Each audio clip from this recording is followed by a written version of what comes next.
اللہ پر بھروسے کے معاملے میں اللہ رب العزت نے اپنی کتاب میں، نبی اکرم صلی اللہ علیہ وسلم نے اپنے احادیث میں توکل کے تعلق سے، اللہ پر بھروسے کے تعلق سے بہت ساری باتیں بتائی ہیں، اور یہ ایک بڑا ہی اہم عنوان ہے، اس لیے کہ اگر اللہ پر توکل جیسا ہونا ہے ایک مومنوں کو، اگر ویسا ہم نہیں کریں گے تو دنیا کی بہت ساری ایسی پریشانیاں جن کو ٹالے وہ نہیں ٹلتی۔ اگر یہ اللہ پر توکل کا معاملہ ہمارا درست نہ رہا پھر ہوتا ہی ہے، نتیجہ یہ نکلتا ہے، اس کا نقصان یہ ہوتا ہے اس کا کہ اللہ پر بھروسے کی کمی نظر آتی ہے، توکل کی کمی نظر آتی ہے، اور بہت ساری مصیبتیں جو ہمارے رونے سے، ہمارے مصیبت لینے سے، ہماری فکریں کرنے سے، ہمارے پریشان ہونے سے ٹلنے والی تو ہے نہیں، ہے نا۔ اور اللہ پر اگر توکل ہو، بھروسہ ہو تو پھر اس کا اجر اور ثواب بھی ملتا ہے۔ مصیبتیں تو آ جاتی ہے اور انسان دنیاوی پریشانیوں میں جو پھنس جاتا ہے اور اپنے آپ کو کچھ نہ کچھ نقصان پہنچا لیتا ہے۔ تو لہٰذا ایک مومن کو چاہیے کہ وہ اللہ پر توکل کرے، اللہ پر بھروسہ کرے کہ اگر مصیبت کا دینے والا اللہ تعالیٰ ہے تو مصیبت کو ٹالنے والا، ہٹانے والا بھی اللہ تعالیٰ ہے۔ یہ بات جو ہے ہم دیکھتے ہیں کہ نبی اکرم صلی اللہ علیہ وسلم کی زندگی میں، دیگر انبیاؤں کی زندگی جن کا تذکرہ قرآن نے کیا، ان کی زندگی میں اللہ پر توکل کی ہم مثالیں دیکھتے ہیں۔ اسی طرح ہم صحابہ کی زندگی سے توکل کی مثالیں دیکھتے ہیں، اور اس کے بعد کے ادوار کے ہم لوگوں سے دیکھتے ہیں مسلمانوں نے اللہ پر ویسا بھروسہ کیا جیسے اللہ تعالیٰ پر بھروسہ اور توکل کرنے کا حق تھا۔ تو ہم دیکھتے ہیں بہت مصیبت اور پریشانیوں میں بھی اللہ رب العزت نے ان کی مدد کی، اور جو مصیبتیں اور پریشانیاں لاکھ ٹالنے کے بعد بھی ٹلنے والی نہیں تھی، ان پریشانیوں میں وہ بہت مطمئن نظر آئے، پریشان نہیں۔ مطلب کوشش تو کرنا چاہیے انسان کو، لیکن کچھ ایسی چیزیں، ایسے مراحل زندگی میں ہوتے ہیں جو لاکھ ٹالے وہ مسئلے حل نہیں ہوتے ہیں، اور اگر اللہ پر توکل انسان کا، مومن کا نہ رہا تو ہوتا یہ ہے کہ ان پریشانیوں میں وہ پھنس جاتا ہے، اور کہیں نہ کہیں وہ پریشانیاں اس کو بہت زیادہ جو ہے نقصان دے دیتی ہے اندر کی۔ تو آج میں چند باتیں اسی بھروسے کے تعلق سے، توکل کے تعلق سے رکھوں گا۔ بھائی توکل کہتے کسے ہیں، مختصر اس کا تعارف، اس کا ڈیفینیشن آپ کے سامنے رکھتا ہوں۔ توکل کا معنی یہ ہوتا ہے کہ انسان جو اپنی کوششوں کے نتائج اور واقعات کے فیصلے کو اللہ کے سپرد کر دے۔ انسان جو ہے اپنے کوششوں کے نتائج، جو بھی وہ اسٹرگل کرے گا، جو بھی وہ کوشش کریں گا، اس کا جو ریزلٹ آئے گا، اور واقعات کے فیصلے، مطلب زندگی میں جو ڈے ٹو ڈے لائف میں جو چیزیں ہو رہی ہیں، جو واقعات ہو رہے ہیں، ان کے فیصلے اللہ کے سپرد چھوڑ دے کہ بھائی یہ اللہ نے کرنا تھا، یہ اللہ نے کیا، میں اس سے مطمئن ہوں۔ یہ ہے توکل علی اللہ۔ سمجھ رہے ہیں آپ بات کو کہ زندگی کے معاملے میں جتنی کوششیں ہماری، جتنی کوششیں، تعلیم میں ہم کوشش کر رہے ہیں، پڑھائی میں، تجارت میں ہم کوشش کر رہے ہیں، حلال روزی کے لیے ہم کوشش کر رہے ہیں، یہ سب کوشش لاکھ کرنے کے بعد بھی الٹیمیٹ ریزلٹ کس کے ہاتھ میں؟ اللہ کے ہاتھ میں۔ اور جتنے واقعات میری آپ کی زندگی میں ہوتے ہیں، کسی کا بیمار ہو جانا، کسی کو ہارٹ اٹیک آ جانا، کسی کی کوئی مسئلہ پریشانی آنا، کسی کے لیے تنگ دستی آ جانا، کسی کے لیے کوئی مصیبت، کسی کے لیے کوئی ایکسیڈنٹ، کچھ بھی جو واقعات زندگی میں ہوتے ہیں، یہ تمام اللہ کی طرف سے ہے۔ اللہ تعالیٰ جانتا ہے، اللہ تعالیٰ کے علم میں ہے، اور اللہ کے تعالیٰ کی طرف سے ہے۔ تو تمام کوششوں کے ریزلٹس، نتائج، اسی طرح جو ہے اس کے بعد جو ہے تمام واقعات جو ہوتے ہیں وہ اللہ کی طرف سے، اور انسان جو ہے مومن اپنے آپ کو اس کے سپرد کر دے کہ بس یہ اللہ تعالیٰ نے کرنا تھا، یہ اللہ تعالیٰ نے ہمارے ساتھ کیا۔ اس کو کہتے ہیں توکل علی اللہ، اللہ پر بھروسہ، کہ جو کچھ ہونا ہے لاکھ کوششوں کے بعد بھی نتیجہ اللہ کے ہاتھ میں، واقعات جو کچھ ہوئے، جیسے ہوئے، یہ اللہ کی طرف سے تھے، اور ہمیں اس معاملے میں اطمینان کے ساتھ ان فیصلوں کو اللہ کے قبول کرنا چاہیے۔ جب مومن کا توکل مضبوط ہوتا ہے، بھروسہ مضبوط ہوتا ہے اللہ پر، تو پھر چاہے زندگی کے جو حالات آئے، جو کوششیں وہ کرتا ہے، نتیجے کے لیے وہ مطمئن ہوتا ہے کہ اللہ کی طرف سے تھا، اور اس کے ساتھ ساتھ جو ہے جو بھی واقعات زندگی میں گھٹتے ہیں وہ اللہ کی طرف سے۔ جب توکل ہوتا ہے تو انسان مصیبتوں اور پریشانیوں میں جو ہے فکروں سے اور اپنے آپ میں کسی نقصان سے بچا لیتا ہے۔ آج دیکھیے توکل علی اللہ کی اتنی کمی نظر آتی ہے، اور خود مسلمانوں میں یہ باتیں دیکھی جا رہی ہے کہ کوششوں کو یا محنتوں کو جو وہ کوششیں کرتے ہیں، اس کے نتیجوں کو وہ اپنے اوپر منسوب کرتے ہیں، اللہ کی طرف نہیں کرتے ہیں کہ میں نے اتنی کوشش کی، مجھے اچھی جاب کیوں نہیں ملی آج تک۔ اللہ پر بھروسہ نہیں ہوتا ہے کہ اللہ دینے والا ہے۔ کوششوں کو یہ سمجھتے ہیں کہ کوششیں ہماری طاقت میں ہیں، اور اس کا رزلٹ جو آنا چاہیے ہماری صلاحیتوں کے مطابق آنا چاہیے۔ دنیا کی بڑی بڑی قومیں اور اقوام عالم میں بہت سارے لوگ اسی وجہ سے جو اللہ کے عذاب کے شکار ہوئے کہ انہوں نے جو کچھ دنیا میں کیا، کوشش سمجھا کہ ہماری کوشش کا نتیجہ جو کچھ اللہ نے دیا۔ مومن کوشش بھی کرتا ہے تو توکل کرتا ہے، نتیجہ اللہ کی طرف سے تھا، اور مومن کے ساتھ کوئی گھٹنا بھی واقعات ہو جاتی ہے تو اللہ پر بھروسہ کرتا ہے اور کہتا ہے یہ اللہ کی طرف سے تھا، جو کچھ ہوا اس کا یہ عقیدہ اور ماننا ہے وہ اللہ کی طرف سے ہونا تھا، جو کچھ ہوا ہے وہ یہ مانتا اور ایمان رکھتا ہے کہ یہ ٹلنے والی چیز نہیں تھی، اللہ نے یہ لانا ہی ہے، اور ساتھ میں ایمان رکھتا ہے کہ اس مصیبت کو ہٹانے کی طاقت بھی صرف اور صرف اللہ رکھتا ہے۔ نعمت بھی ملتی ہے تو اللہ کی طرف سے ملتی ہے، مصیبت بھی آتی ہے تو اللہ کی طرف سے آتی ہے، اور وہ اس پہ کامل توکل رکھتا ہے۔ یاد رکھیے یہ بڑی اہم چیز ہے، ورنہ آج ہم کیا سمجھ رہے، میں نے کوشش کی رزلٹ کیوں نہیں آیا، لہٰذا میرے کو جینے کا کوئی حق نہیں۔ بہت سارے واقعات آپ نے دیکھے، لوگ توکل نہیں کرتے اللہ پر اور سمجھتے ہیں کوششوں کے نتائج ہماری کوششوں کے مطابق ہونا چاہیے۔ مومن یہ کہتا ہے کہ کوششوں کے نتائج اللہ کی طرف ہے، ہمارا کام کوشش کرنا ہے، ٹھیک ہے، ہمارا کام ہے کوشش کرنا، نتیجہ کس کے ہاتھ میں؟ اللہ کے ہاتھ میں۔ لیکن جب انسان یہ سمجھتا ہے کوشش کرنا میرا کام، نتیجہ بھی اس کوشش کے مطابق ہی آنا چاہیے جو میں نے کی، لہذا جب وہ نہیں پاتا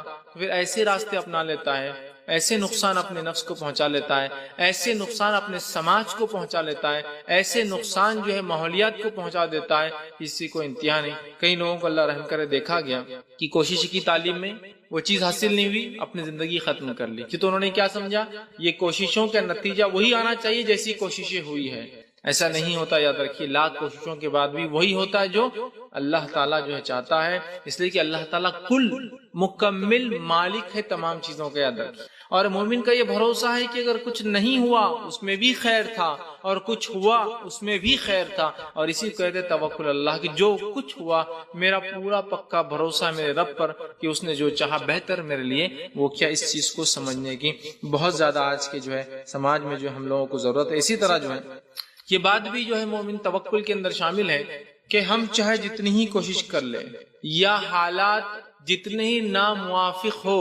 انسوٹیبل ہو، چاہے تو ہم نے بہت کوشش کی، یہ حالات بہت ہی مطلب انسوٹیبل تھے، ٹھیک ہے، دونوں ہی شکلوں میں نتیجہ جو آئے گا وہ اللہ کی طرف سے ہوں گے۔ یاد رکھیے، کبھی یہ ہو سکتا ہے کہ حالات پورے ایسے ہو کہ جو کارساز نہ ہو، ایسے حالات ہو کہ جو درست نہ ہو، اس میں بھی اللہ پر توکل انسان رکھیں گا، ہو سکتا ہے اللہ اس کو اچھے نتیجے دے۔ کئی جگہ ہو سکتا ہے کہ حالات پورے سازگار دکھ رہے ہو کہ تو پورے میرے بینیفٹ میں، میرے حق میں، اس کے بعد بھی نتیجہ نیگیٹو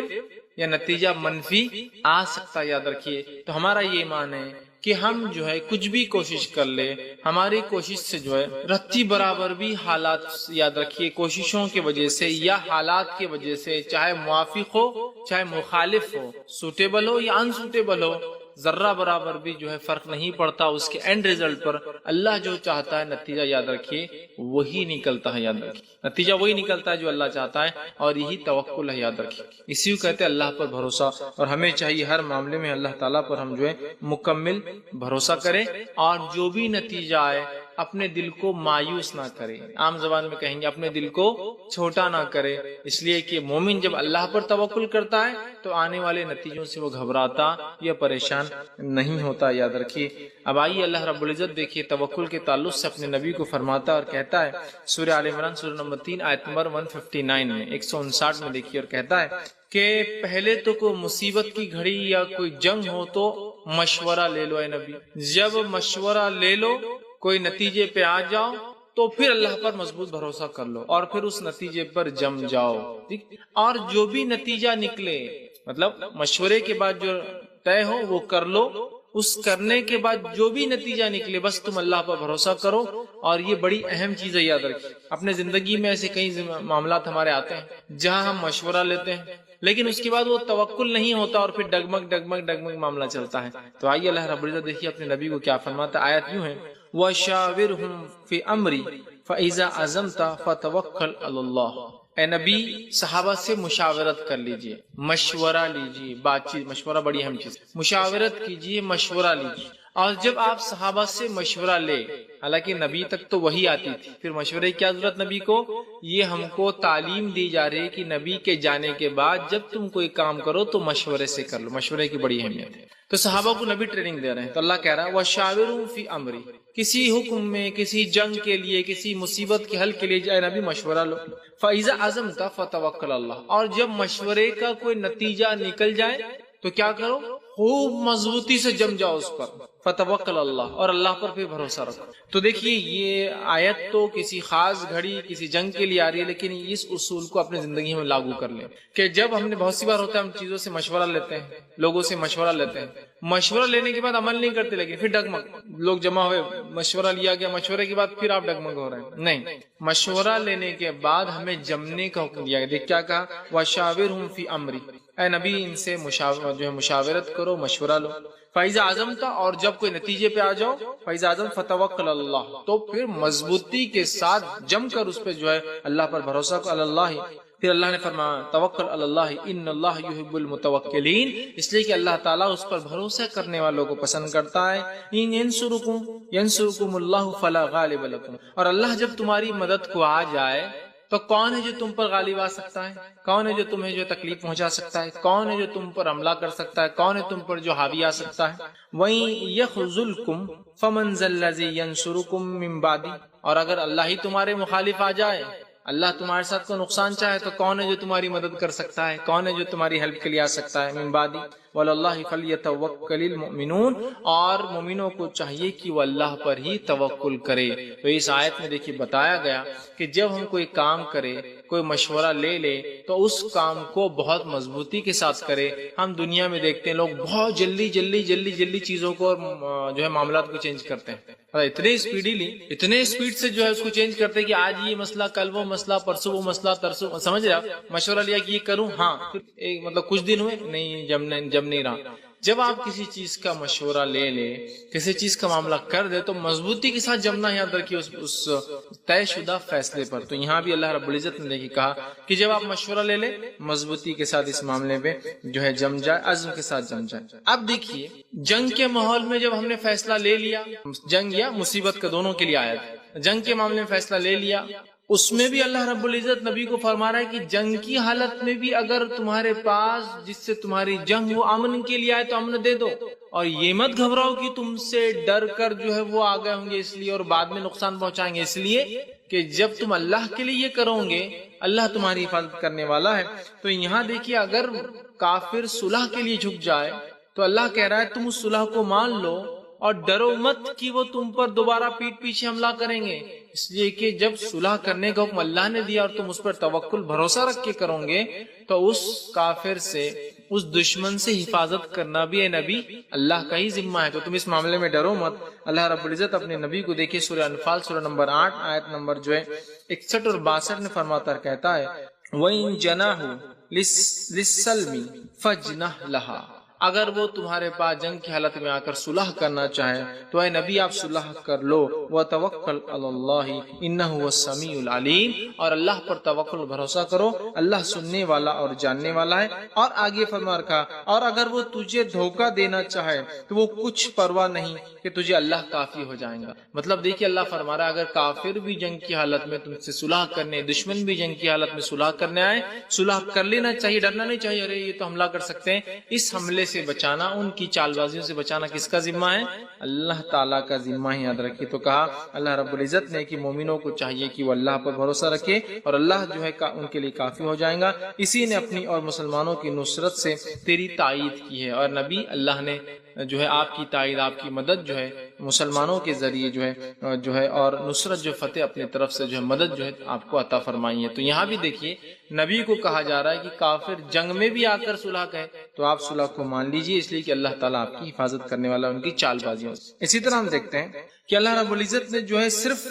جو ہے نبی اکرم صلی اللہ علیہ وسلم کو نہیں بلکہ پچھلے انبیاءوں کو بھی، اولو العزم انبیاءوں کو بھی اسی کا حکم دیا تھا کہ وہ اللہ پر توکل کریں، وہ اللہ تعالیٰ پر جو ہے بھروسہ رکھے۔ اور کیوں نہ اللہ حکم دے؟ اس لیے کہ اللہ کی ذات وہ ہے جو ہمیشہ سے زندہ ہے اور ہمیشہ زندہ رہیں گی، اس کو موت نہیں آتی۔ تو ایسی ذات پر انسان کیوں نہ بھروسہ کرے جس کو موت نہیں آتی، جس کو نیند اور اونگ، موت تو بہت دور کی بات ہے، ہلکی سی چیز نیند اور اونگ جس کو کہتے ہیں، اس کو اونگ بھی نہیں آتی، نیند نہیں آتی، جس کو موت نہیں آتی، مسلمان کیوں نہ ان پر بھروسہ کرے؟ اور اللہ رب العزت نے اس بات کو دیکھے یوں فرمایا، سورہ فرقان سورہ نمبر 25 اور آیت نمبر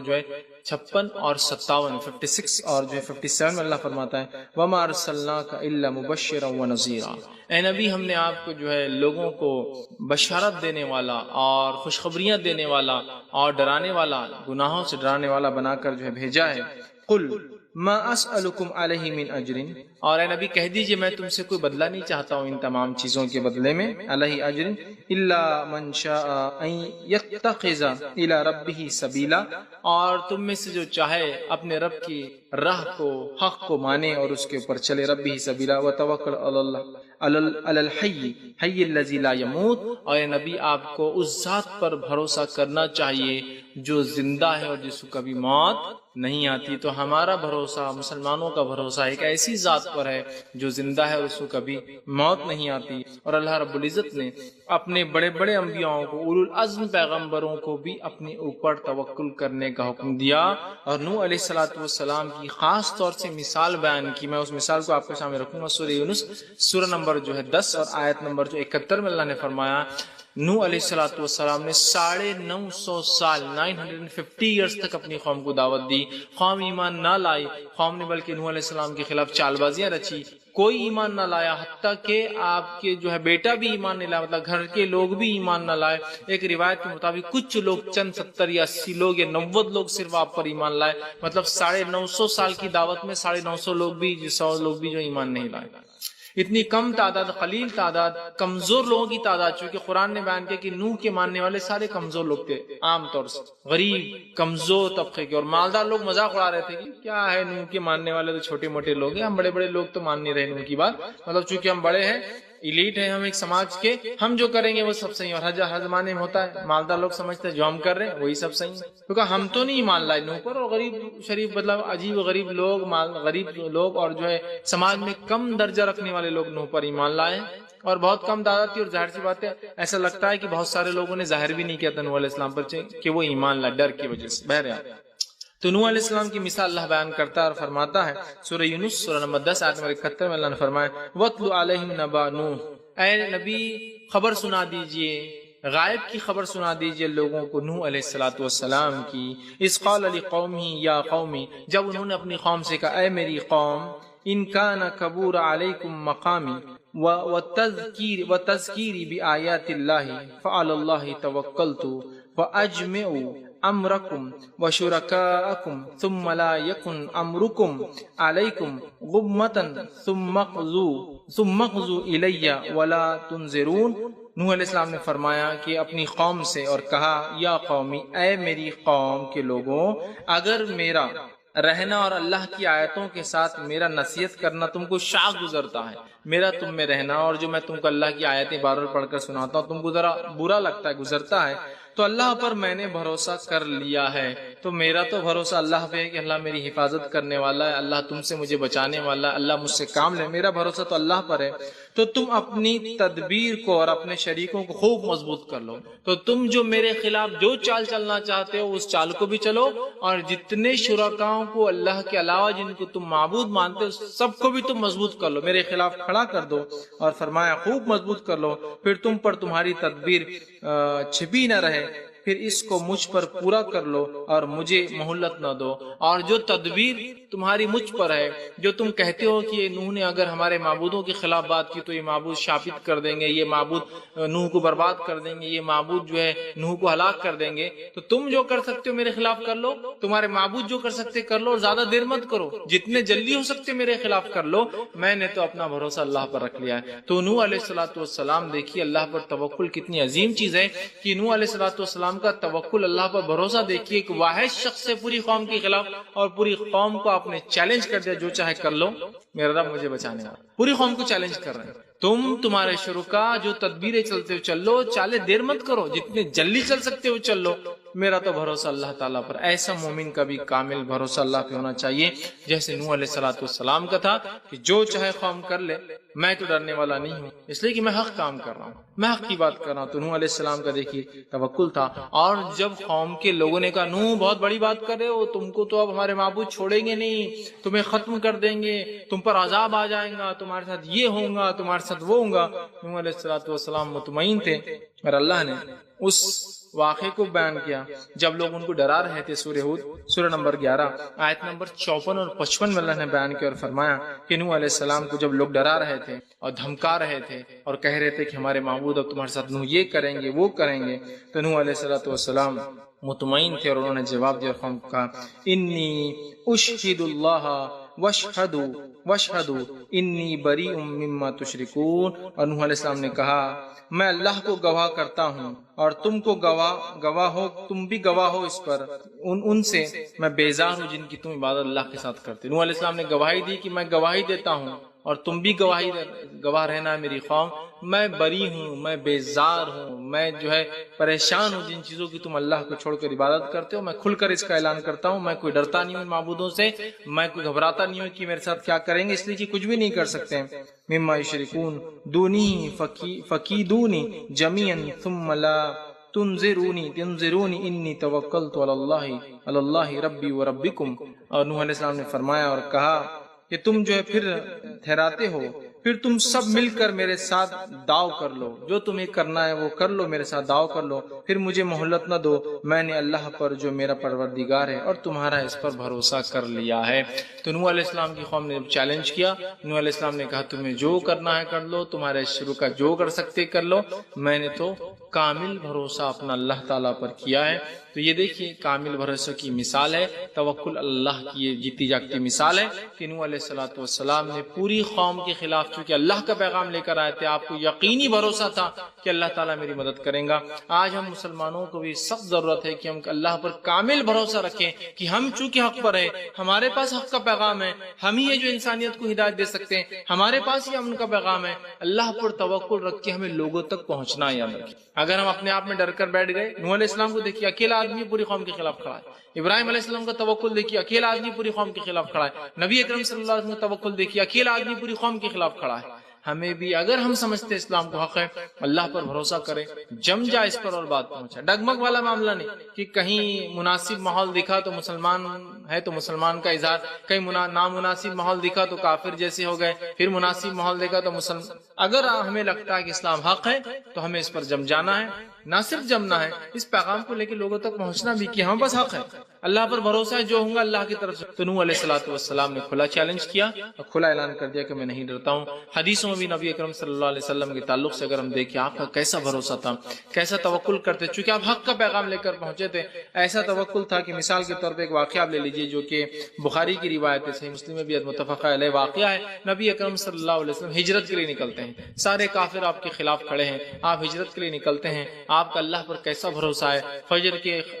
رات کا وقت، تہجد کے بعد فجر کے قریب وقت ہے، ابھی سورج نکلا نہیں ہے. آپ صلی اللہ علیہ وسلم علی سے کہتے علی تم میری جگہ سو جاؤ اور جو میرے پاس جو لوگوں کے رہن ہیں لوگوں کو لوٹا کر تم واپس مدینہ ہجرت کر لینا، ابھی میں آگے چلتا ہوں. ابوبکر صدیق سے کہا کہ فلاں پلان ہے، ہمیں نکلنا ہے، اور آپ صبح سے پہلے نکلے. کافر انتظار میں تھے کہ اللہ کے رسول صلی اللہ علیہ وسلم کو مارے. آپ نے اللہ پر مکمل بھروسہ کیا اور نکل گئے. ایک بھی کافر آپ کو دیکھ نہ پایا. علی بن ابی طالب کا توکل دیکھیے کہ وہاں لیٹے رہے، ڈر تھا کہ کافر بغیر دیکھے حملہ کر دے، کہ محمد صلی اللہ علیہ وسلم یہی ہوتے سب کو بتائے اور مار دے. لیکن اس کے بعد بھی آپ اطمینان سے وہاں سوئے رہے، چونکہ اللہ کے رسول صلی اللہ علیہ وسلم نے کیا کہا تھا، علی تم امانتوں کو واپس دے کر مدینہ آنا. تو علی کو اس بات پر پورا بھروسہ تھا کہ نبی نے کہہ دیا نا کہ امانتوں کو لوٹا کر آنا، اس کا مطلب میں زندہ رہوں گا، لوٹاؤں گا نا اور پھر جاؤں گا. تو یہ ایک طرح سے بشارت تھی، تو علی کو پتا تھا. لیکن علی کا بھی توکل دیکھیے، گھبرائے نہیں کہ رہے مار دیے تو بول تو رہے آپ سے، لیکن پتا نہیں کچھ بھی ہو جائے، کچھ بھی ہو سکتا. پورے قریش کے سردار مل چکے ہیں، سردار ایک قبیلے کے ایک سردار ہے، سب نے مل کر حملے کا سوچا تھا کہ ایک ساتھ ماریں گے تو قتل ہو جائیں گا، تو خون کا بہا خون نے لیا جائے گا، پیسے دے کر چھوٹ جائیں گے. خون کا بہا خون جب لیا جائے گا، ایک دو لوگ ماریں گے، جب 25 لوگ مل کے حملہ کریں گے تو ظاہر سی بات ہے اگر ایسا کوئی معاملہ دنیا میں بھی ہو جاتا ہے، موب مل کر کسی کو مار دیتی ہے تو حکومت پوروں کو تھوڑی مارتی ہے، کچھ کمپنسیشن لے لیا جاتا ہے. تو تو انہوں نے وہی پلان کیا کہ ایک ساتھ ماریں گے تو خون کا بہا خون نہیں لیا جائے گا، کمپنسیشن لیا جائے گا، بھائی اتنے لوگوں کو تھوڑی مار سکتے ہیں، اتنے سرداروں کے بچوں کو تھوڑی ماریں گے۔ لیکن علی کا بھی توکل دیکھیے، چونکہ نبی کی بات آ گئی، علی نے بھروسہ کر لیا، اللہ کے رسول کا توکل کیا، اللہ نے آپ کو ہجرت کروانی تھی، اللہ نے آپ کے ذریعے پیغام پہنچانا تھا، آپ کو پتا تھا کہ کافر کچھ دھکا نہیں پہنچا سکتے، آپ نکل گئے۔ اس کے بعد ابوبکر صدیق اور آپ چلے اور ایک غار کے اندر جا کے چھپے، جبکہ آپ کے پیچھے مشرکین لگے ہوئے تھے، طاق میں تھے، اور وہ غار کے اندر جب آپ بیٹھ گئے جا کر، غار ثور جس کا نام آتا ہے، آپ غار کے اندر ہے، اور جس بخاری اور مسلم کا جو واقعہ وہ یوں ہے کہ ابوبکر صدیق نے کہا اللہ کے رسول صلی اللہ علیہ وسلم سے، جبکہ آپ گھبرائے اور پریشان تھے اور غار ثور میں سے جب اوپر نظر دوڑا رہے تھے تو کافروں کے گھوڑوں کے پیر اور ان کے قدم نظر آ رہے تھے، تو ابوبکر صدیق نے اللہ کے رسول صلی اللہ علیہ وسلم سے کہا اور کہا اے اللہ کے رسول صلی اللہ علیہ وسلم، اگر ایک بھی کافر نے صرف اپنے پیروں کو بھی دیکھ لیا نا تو ہمیں اندر دیکھ لیں گے، مطلب اس کے منہ پر کافر کھڑے، ان کے گھوڑے بھی آ رہے جا رہے ہیں، کافر کھڑے ہیں، اگر ایک بھی انسان نیچے دیکھیں گا تو نیچے دیکھ لیں گے کہ دو لوگ اس غار کے اندر چھپے ہوئے ہیں، ٹھیک ہے۔ اور وہ غار کے تعلق سے جو واقعہ آتا ہے نا، اس پہ مکڑی نے جالا بنا دیا، کبوتر نے انڈا دے دیا، وہ روایت بالکل صحیح نہیں، وہ ضعیف جداً ہے، وہ بالکل ضعیف روایت ہے، یاد رکھیں۔ تو غار کا منہ کھلا ہے، اگر کافر جھانکتا بھی ہے، نیچے بھی دیکھتا ہے تو سیدھے جو ہے دیکھ سکتا ہے۔ تو یہاں اللہ کے رسول صلی اللہ علیہ وسلم فرماتے اور کہتے ہیں اے ابوبکر، ایک دم سکون سے آپ کہتے ہیں اور کہتے ہیں ابوبکر، ان دو کے بارے میں تم کیا کہتے ہو، یا ان دو کو کیا غم ہو جن کا تیسرا اللہ ہو، ان دو لوگوں کے بارے میں تم کیا کہتے ہو، یا ان دو لوگوں کو کیا غم ہو سکتا ہے جن کے ساتھ تیسرا کون ہے؟ اللہ ہے۔ ہم کس لیے کام کرے ابوبکر؟ اللہ کے لیے۔ تو تم کیا کہتے ہو ان دو لوگوں کے بارے میں جس کا تیسرا اللہ ہے؟ اتنے اطمینان کے ساتھ آپ کہہ رہے ہیں جبکہ کافروں کی قدم سامنے دکھ رہے ہیں۔ ایک سچویشن لگائیے، جانے دیجیے وہ کافروں کی جنگ کی وہ سچویشن چھوڑ دیجیے کہ آپ کی جان لینے تو لائے، کیونکہ ایسا الحمدللہ ہمارے ساتھ ہوتا نہیں۔ ایک ایسی سچویشن لے لیجیے، کارنر میں پولیس والا کھڑا ٹریفک، اور آپ کے پاس لائسنس نہیں، کیا حالت ہوتی ہے؟ چلو گاڑی نکل جاؤ یہاں سے، ادھر سے بھاگو، پیچھے گلی سے نکلو، ادھر سے بھاگو، پکڑے، یہ سب پلاننگ ہوتی ہے۔ کتنی گھبراہٹ، خالی پولیس والے کی گھبراہٹ اندازہ لگا لیجیے، وہ زیادہ سے زیادہ آپ کو فائن ڈالے گا اور آپ کو کچھ پیسہ دینا پڑے گا۔ گھبراہٹ وہ کیسی ہوتی ہے، اتنا سینیریو اندازہ لگا لیجیے تو باقی وہ اندازہ لگا سکتے ہیں کہ ایک دشمن جان لینے پہ تلوار کھڑا ہے سامنے، جس کے قدم سامنے دکھ رہے ہیں، اور اس سچویشن میں آپ کیا فرما رہے ہیں؟ اے ابوبکر، کیا خیال ہے تمہارا ان دو لوگوں کے بارے میں، یا ان دو لوگوں کو کیا غم ہو سکتا ہے جس کا تیسرا کون ہے؟ اللہ ہے۔ اور اطمینان سے آپ نے کہا، اور اللہ کے رسول نے یہ فرمایا، سورۃ توبہ کی جو آیت نمبر 40 ہے وہ نازل بھی ہوئی تھی، آپ نے فرمایا لا تحزن ان اللہ معانا، گھبراؤ مت ابوبکر، غم مت کھاؤ ابوبکر، اللہ ہمارے ساتھ۔ کیسا توکل تھا نبی اکرم صلی اللہ علیہ وسلم کا، چونکہ آپ جانتے تھے آپ حق کے لیے کام کر رہے ہیں، تو اللہ پر مکمل آپ کا بھروسہ تھا۔ ہمیں مسلمانوں کو بھی آج سخت ضرورت ہے اللہ کے دین پر، اللہ پر مکمل بھروسہ کرے، توکل کرے اور لگ جائے کام سے، یاد رکھے، اور ڈرے نہ، اس لیے کہ کوئی چیز ہمیں نقصان نہیں پہنچا سکتی سوائے جو اللہ چاہے۔ لیکن جب توکل ہوگا تو خواہ کی مصیبتوں اور پریشانیوں سے جو ہم لے لیتے ہیں اس سے ہم بچ جائیں گے، اور اطمینان کے ساتھ اچھا بھی ہوا تو اللہ کی طرف سے تھا، کوئی نقصان بھی ہوا تو اللہ نے جو چاہا، جو ہونا ہے وہ تو ہونا ہے، خواہ فکر کر کے کیا فائدہ ہونے والا، تو اس چیز سے ہم بچ جاتے ہیں۔ تو آپ صلی اللہ علیہ وسلم نے اطمینان کے ساتھ یہ کہہ دیا۔ جو اسی طرح ہم دیکھتے ہیں کہ نبی اکرم صلی اللہ علیہ وسلم کے تعلق سے آتا ہے کہ آپ کے تعلق سے ایک اعلان کیا گیا، یہ بخاری کی روایت۔ اعلان کیا کیا گیا کہ نبی اکرم صلی اللہ علیہ وسلم کو زندہ یا مردہ، آپ کا سر جو لا لیں گا، زندہ یا مردہ جو لائیں گا نعوذ باللہ، اس کو 100 اونٹ انعام دیے جائیں گے۔ اور ایک کافر جس کا نام سراقہ بن جو ہے جاشم تھا، وہ بڑا مضبوطی کے ساتھ بہت پریسائسلی اونٹ کی مینیاں کہاں تھی، کیا اندازہ ہو سکتا ہے، سب کے بالمقابل اس کا ڈائریکشن، اس کا گیس بہت رائٹ تھا۔ سارے مشرکین ان کے گیس بگڑ گئے تھے، وہ بہت صحیح گیس سے چل رہا تھا۔ اور ایک وقت تو ایسا آیا کہ وہ پیچھے پہنچ گیا، اور ابوبکر صدیق تھے، وہ ہر تھوڑی دیر کو پیچھے پلٹ کے دیکھتے کہ پیچھے سے وہ آ تو نہیں رہا، اور وہ پیچھے آ رہا تھا۔ لیکن روایت میں آتا صحیح بخاری کہ نبی اکرم صلی اللہ علیہ وسلم نے پورے اس واقعے کے اندر ایک بار بھی پیچھے پلٹ کر نہیں دیکھا، اور صرف آپ تلاوت قرآن کرتے رہے، ایک بار بھی نہیں دیکھا پیچھے پلٹ کے کہ وہ کہاں تک آیا، وہ کیا کرنے والا ہے۔ اور یہ اللہ کے رسول صلی اللہ علیہ وسلم کا اللہ پر توکل تھا، بھروسہ تھا، کیونکہ اللہ نے کہہ دیا تھا نا ہجرت کر کے جاؤ، جب اللہ نے کہہ دیا تو اللہ حفاظت کرنا، تو آپ اتنے اطمینان سے قرآن تلاوت کر رہے تھے، ابوبکر صدیق دائیں بائیں پیچھے ہر تھوڑی دیر کو جو ہے دیکھ رہے تھے۔ اسی طرح ہم دیکھتے ہیں جو ہے غزوہ جو ہے نجد سے جو واپسی میں جو ہے آپ صلی اللہ علیہ وسلم ایک مقام پہ رکے. یہ بھی صحیح بخاری کی روایت ہے. غزوہ نجد ایک غزوہ تھا, آپ نے اس سے واپس ہوئے, ایک مقام پر آ کر آپ نے آرام پڑاؤ کرنے کا حکم دیا. صحابہ چھوٹی چھوٹی جھاڑیوں کے نیچے جو ہے آرام کے لیے, چھاؤں کے لیے جا کر بیٹھ گئے. نبی اکرم صلی اللہ علیہ وسلم نے اپنی تلوار کو جھاڑ پہ لٹکا دی اور آپ نیچے لیٹ گئے. ایک جو ہے مشرک آیا جو طاق میں تھا بہت دیر سے اور پہلے سے چھپا ہوا تھا اس مقام پر آ کر. اس نے جیسے ہی نبی اکرم صلی اللہ علیہ وسلم کو دیکھا آپ سو گئے اور صحابہ اطمینان سے لیٹ گئے, وہ فوراً آیا, نبی اکرم صلی اللہ علیہ وسلم کی تلوار میان سے نکالی